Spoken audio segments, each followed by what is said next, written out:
A Dream of Fair Women. Alfred, Lord Tennyson. I read, before my eyelids dropped their shade, the legend of good women, long ago sung by the morning star of song, who made his music heard below.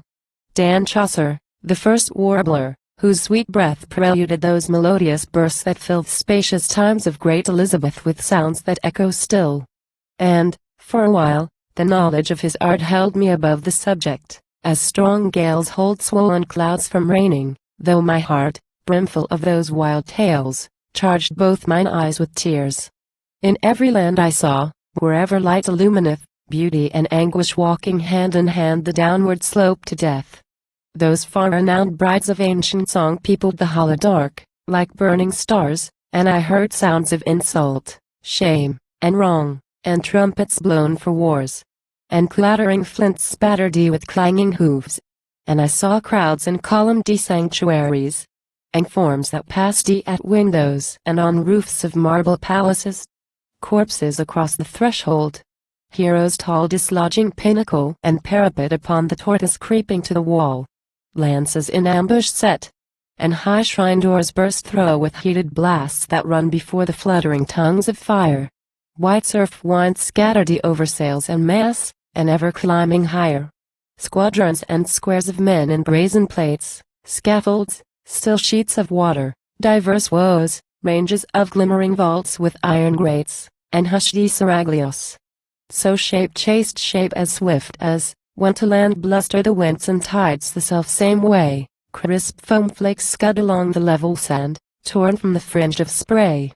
I started once, or seemed to start in pain, resolved on noble things, and strove to speak, as when a great thought strikes along the brain, and flushes all the cheek.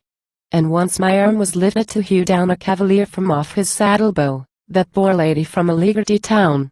And then, I know not how, all those sharp fancies, by down lapsing thought streamed onward, lost their edges, and did creep roll on each other, rounded, smoothed and brought into the gulfs of sleep.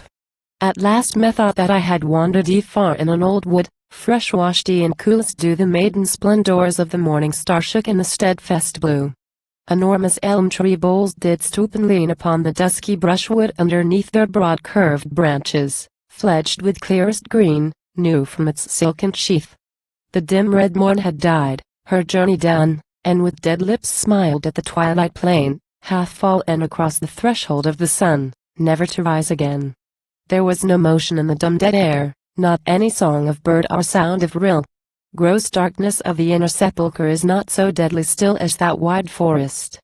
Growths of jasmine turned their humid arms festooning tree to tree, and at the root through lush green grasses burned the red anemone. I knew the flowers, I knew the leaves, I knew the tearful glimmer of the languid dawn on those long, rank, dark wood walks drenched in dew, leading from lawn to lawn. The smell of violets, hidden in a green, poured back into my empty soul and framed the times when I remember to have been joyful and free from blame. And from within me a clear undertone thrilled through mine ears in that unblissful clime, pass freely through, the wood is all thine own, until the end of time. At length I saw a lady within call, stiller than chiseled marble, standing there, a daughter of the gods, divinely tall, and most divinely fair. Her loveliness with shame and with surprise froze my swift speech. She, turning on my face the star-like sorrows of immortal eyes, spoke slowly in her place. I had great beauty, ask thou not my name, no one can be more wise than destiny. Many drew swords and died. Where'er I came I brought calamity.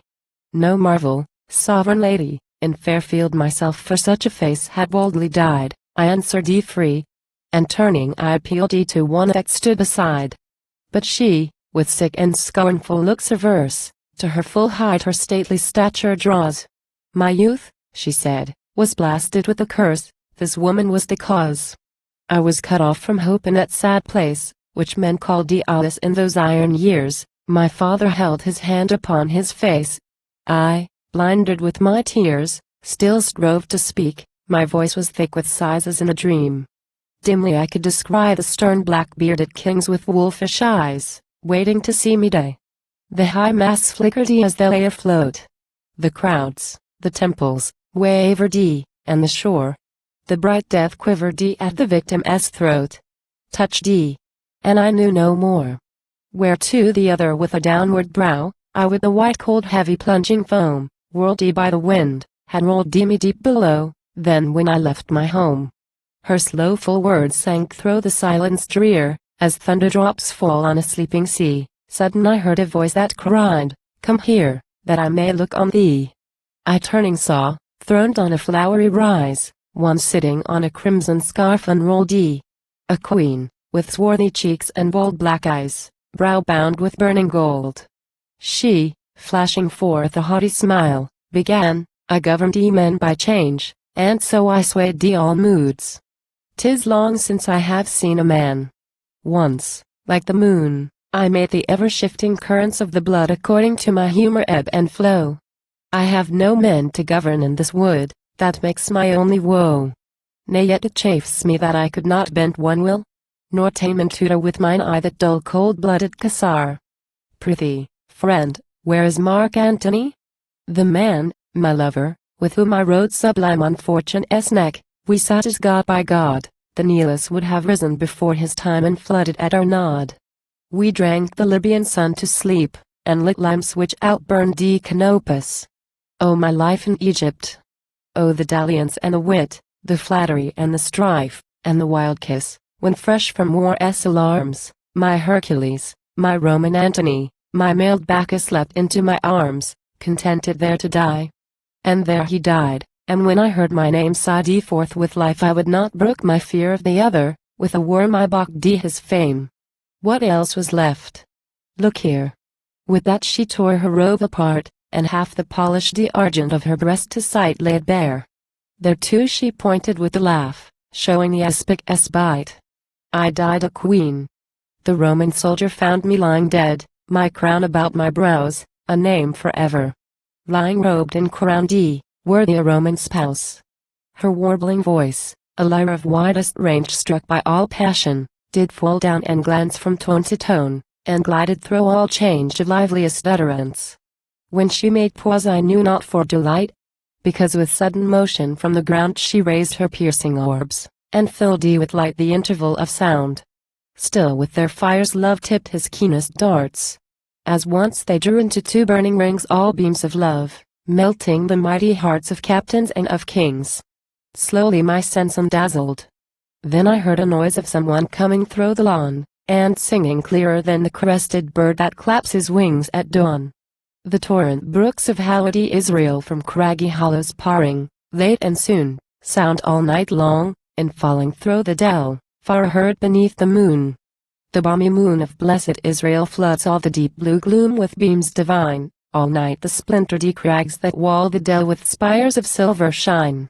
As one that museth where broad sunshine laves the lawn by some cathedral, through the door hearing the holy organ rolling waves of sound on roof and floor within, an anthem sung, is charmed and tied to where he stands, so stood I, when that flow of music left the lips of her that died to save her father's vow, the daughter of the warrior Gileadite, a maiden pure. As when she went along from Mizpah's tower gate with welcome light, with timbrel and with song. My words leapt forth, heaven heads the count of crimes with that wild oath. She rendered the answer high, not so, nor once alone. 1,000 times I would be born and die. Single I grew, like some green plant, whose root creeps to the garden water pipes beneath, feeding the flower. But ere my flower to fruit changed, I was ripe for death. My God, my land, my Father, these did move me from my bliss of life, that nature gave, lowered softly with a threefold cord of love down to a silent grave. And I went mourning. No fair Hebrew boy shall smile away my maiden blame among the Hebrew mothers emptied of all joy, leaving the dance and song, leaving the olive gardens far below, leaving the promise of my bridal bower, the valleys of grape-loaded vines that glow beneath the battled tower. The light white cloud swam over us. And we heard the lion roaring from his den. We saw the large white stars rise one by one, or, from the darkened glen, saw God divide the night with flying flame, and thunder on the everlasting hills. I heard him, for he spake, and grief became a solemn scorn of ills. When the next moon was rolled into the sky, strength came to me that equaled my desire. How beautiful a thing it was to die for God and for my sire. It comforts me in this one thought did well, that I subdued me to my Father's will. Because the kiss he gave me, ere I fell, sweetens the spirit still. Moreover it is written that my race hewed Ammon, hip and thigh, from Aroer unto Minnith. Here her face glowed as I looked at her. She locked her lips, she left me where I stood, glory to God, she sang, and passed afar, threading the sombre boscage of the wood, toward the morning star. Losing her carol I stood pensively, as one that from a casement leans his head, when midnight bells cease ringing suddenly, and the old year is dead. Alas! Alas! A low voice, full of care, murmured beside me, turn and look on me, I am that Rosamond, whom men call fair, if what I was I be. Would I had been some maiden coarse and poor. Oh me, that I should ever see the light. Those dragon eyes of anger Eleanor do hunt me, day and night. She ceased in tears, fallen from hope and trust, to whom the Egyptian, oh, you tamely died. You should have clung to Fulvia's waist, and thrust the dagger through her side. With that sharp sound the white dawn's creeping beams, stole into my brain, dissolved the mystery of folded sleep. The captain of my dreams ruled in the eastern sky. Morn broadened on the borders of the dark, ere I saw her, who clasped in her last trance her murdered father's head, or Joan of Arc, a light of ancient France. Or her who knew that love can vanquish death, who kneeling, with one arm about her king, drew forth the poison with her balmy breath, sweet as new buds in spring. No memory labors longer from TBE deep gold mines of thought to lift the hidden ore that glimpses, moving up, than I from sleep to gather and tell o'er each little sound and sight. With what dull pain compassed how eagerly I sought to strike into that wondrous track of dreams again. But no two dreams are like. As when a soul laments, which hath been blessed, desiring what is mingled with past years, in yearnings that can never be expressed by signs or groans or tears. Because all words, though cold with choicest art, failing to give the bitter of the sweet, wither beneath the palate, and the heart faints, faded by its heat.